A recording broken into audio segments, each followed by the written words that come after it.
Qu'est-ce qui m'a donné l'idée ? Plusieurs choses. D'abord le fait qu'il me paraît important, quand on veut entreprendre quelque chose, la plupart des gens te disent que l'essentiel c'est d'avoir ce qu'ils appellent la user experience. Donc si on ramène ça à l'école, les users, entre guillemets, c'est les élèves. Il faut au moins un minima qu'on soit capable d'écouter et d'entendre ce que les élèves ont à dire sur la scolarité, ce qui leur fait envie, pourquoi ils y vont, etc. Et un bon moyen d'acter ça, c'est de dire tiens, déjà on va prendre une journée, on va réfléchir tous ensemble et on va faire émerger un certain nombre de choses.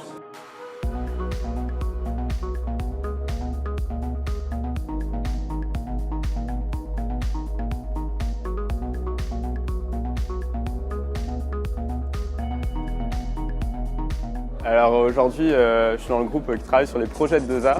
Donc la 2A sera séparée en fait en trois trimestres en quelque sorte. Dans chaque trimestre, il y aura un gros projet. Donc on est en train d'imaginer quel type de projet on peut avoir. Donc on est parti vraiment des idées. Au début, chacun a fourni ses idées. On a fonctionné avec des post-it et puis au fur et à mesure, on a sélectionné les idées.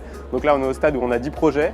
Et donc 10 équipes, chaque équipe travaille sur un projet et essaye de vendre un peu son projet. À midi, on se retrouve pour pitcher nos projets. On va en sélectionner 6 pour en développer 6 un peu plus longuement. Dans l'après-midi Dans l'après-midi.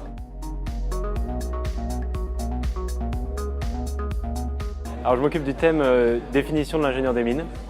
L'objectif c'est d'arriver à faire en sorte que les étudiants puissent définir, aider à qualifier ce qui fait la spécificité des ingénieurs des mines, tant dans leur vécu à l'école que derrière en entreprise. Ce qui fait qu'on est ensemble, malgré le fait que les promotions ont augmenté, on arrive à rester ensemble et à dire toujours qu'on a une école à taille humaine. On s'intéresse particulièrement à l'identité du mineur. Qu'est-ce qui caractérise le fait d'être mineur malgré les promos. Et on voit du coup les caractéristiques qui sont communes il y a 15 ans, aujourd'hui. Vu qu'on s'intéresse à l'histoire de la mine, là, dans mon groupe, on avait des vieux sabotages, donc des années 70, 80, 2010. Donc c'est assez intéressant de replonger comme ça dans l'histoire de l'école.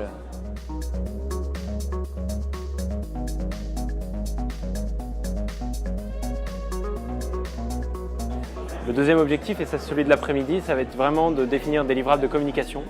Quand on parle de communication, on parle à la fois de définition de petits textes ou de livrables qui sont directement applicables, par exemple un site pour les admissibles, mais aussi de manière d'aborder certains acteurs, les recruteurs, les actuels étudiants pour qu'ils aient une meilleure visibilité de leur cursus et enfin les futurs mineurs, parce qu'il faut qu'on continue à recruter de futurs bons ingénieurs des mines.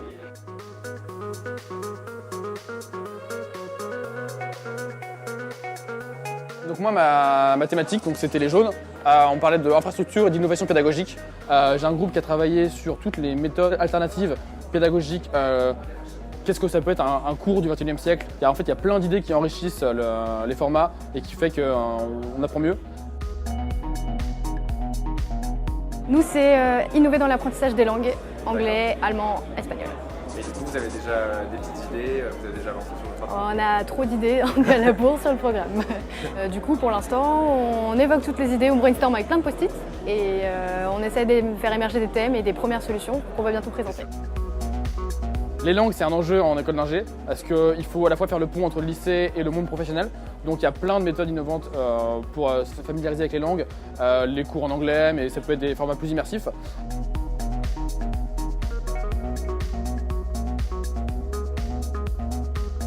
On ne peut pas faire évoluer les choses sans une adhésion des élèves et qu'on est en devoir de les écouter parce qu'on est une école avant toute chose et que donc ça serait un peu dommage qu'on fasse une réforme où les élèves sont complètement mis de côté.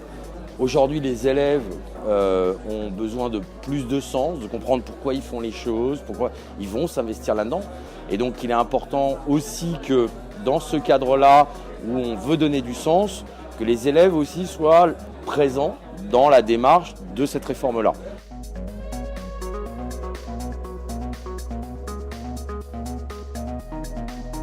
Ce ce qui est vraiment intéressant dans la démarche avec ce hackathon, c'est que l'idée est venue en fait des deux. C'est-à-dire que la direction, que ce soit au groupe projet ou même vis-à-vis de la direction générale ou des enseignants, il y avait une grosse demande de proposition des élèves. Et en plus, on va dire vis-à-vis de ça, les étudiants étaient vraiment dans l'objectif de participer à la refonte. Ils voulaient participer et produire quelque chose pour la refonte. Donc vraiment les intérêts se sont matchés. Donc on a réussi à faire quelque chose, on l'espère, à la fois sérieux et vraiment sympa. Ouais, c'est une bonne définition d'ingénieur des mines, sérieux, sympa. Donc du coup, voilà, on est content pour le moment de comment ça se passe.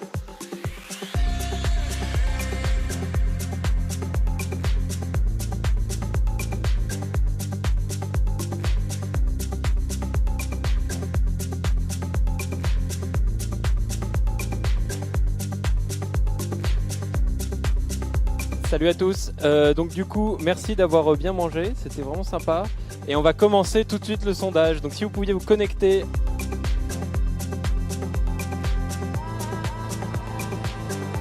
Levez le bras quand c'est bon. À quel moment vous êtes-vous préparé au certificat de langue?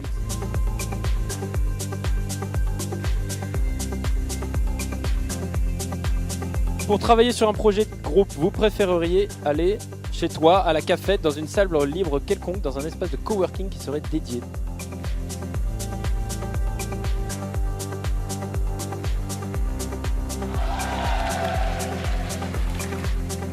Ceux qui marquent le plus de points, les 3 premiers, il y aura des lots à gagner.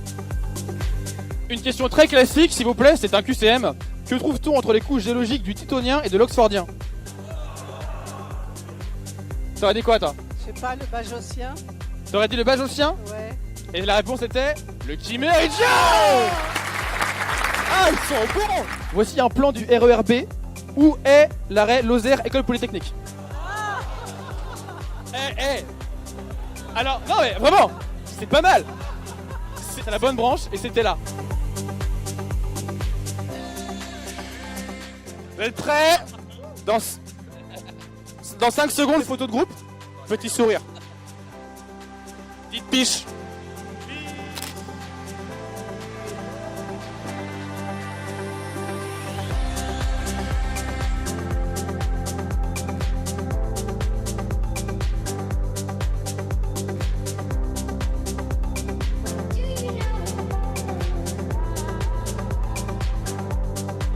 C'est intéressant parce qu'il y a à la fois des étudiants et puis des anciens qui commencent à travailler, qui ont une vision.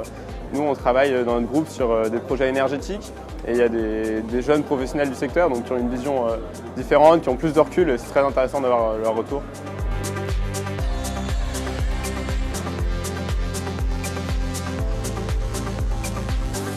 Donc moi je suis en P18, il y a des P17, P16, P15, on a même un P13 je crois, on a des thésards, enfin voilà, on a vraiment tout le monde. Donc ça c'est vraiment très très chouette.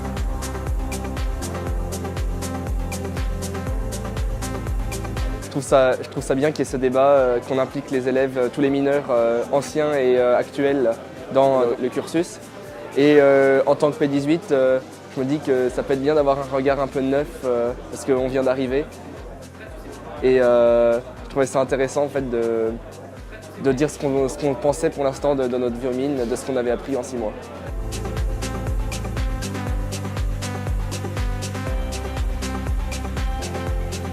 Là, si on regarde à date là, à 16h par rapport à 8h30, vraiment ce qu'on voit c'est que déjà il y a une adhésion.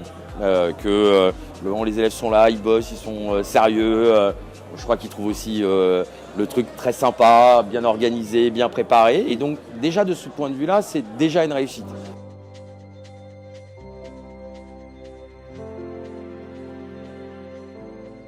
Eh bien aujourd'hui je suis en observation pour découvrir les étudiants, les entrepreneurs de l'école des mines, parce que je vais intervenir à travers un atelier que je vais mettre en place l'année prochaine avec les 3e années. Donc c'est génial d'être là, de vous voir travailler, de voir cette émulation incroyable. Incroyable comment ça bouillonne, comment ça discute, comment ça échange. C'est vrai, non? C'est dingue. Ah ouais, ça bouillonne pas mal. Et donc, au niveau des prises d'horaire, je vois que ça prend un petit peu d'avance finalement sur le programme. Ah ouais? Non. Pas vraiment. Je crois que c'est l'inverse.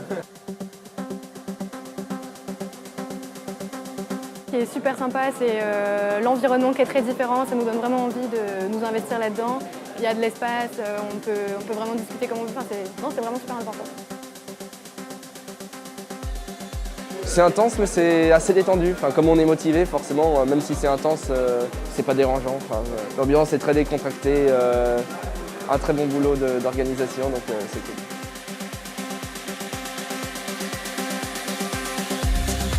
On attaque la phase de restitution des livrables que vous venez de préparer. Vous avez chacun 3 minutes de pitch. La dernière phase du hackathon, le dernier sprint, le sprint final commencera juste après sur la rédaction de tous les dossiers que vous fournirez pour clôturer la journée.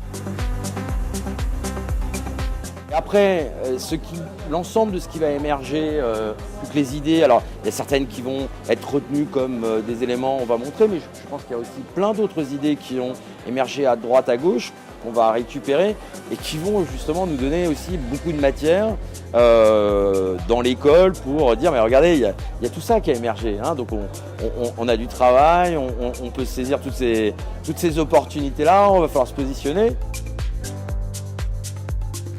Là, la journée c'est presque terminée, il reste plus qu'une demi-heure pour faire les livrables. Et bon, je mens pas, tout le monde est vraiment hyper content de ce qui s'est passé. Nous, en tant qu'organisateurs, on est super contents parce que tout le monde a joué le jeu. Là, c'est le dernier rush, ils sont tous dans l'adrénaline. Et vraiment, on a tout vu. Il y a eu des phases où ça s'est passé hyper bien, il y a eu des difficultés. Et en fait, on a tranché le débat, on a réussi à faire converger des conflits et on a tout résolu petit à petit. Et donc même si on est passé dans ces creux-là, en fait, à la fin, tout le monde est hyper content.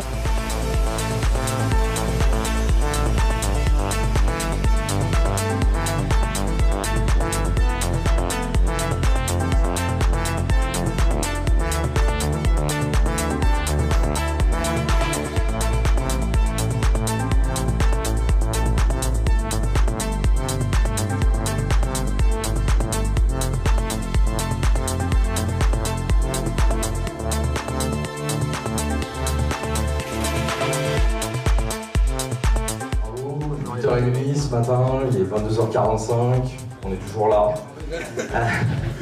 Donc, juste bravo. Bravo à toutes et à tous. Et surtout, c'est une première démarche. C'est un point de départ. C'est pas un point d'arrivée, c'est un point de départ. Marin, Arnaud, Antoine, c'est eux qui ont été à la fois les organisateurs, la cheville ouvrière, et moi j'ai toujours dit, je veux que cet événement soit un événement des élèves pour les élèves. Et donc, je crois qu'on peut leur faire vraiment une standing ovation à ce moment-là. Merci à vous, c'est super. Et encore une fois, et ce sera mon mot de la fin, on se rappellera qu'un 26 janvier, un samedi, ici au Mines de Paris, on était tous ensemble en 2019, on a fait quelque chose. On a planté une graine qui, je l'espère, aura quelque chose de bien, mais je pense qu'on assurera. Donc bravo, encore une fois, merci, vraiment merci.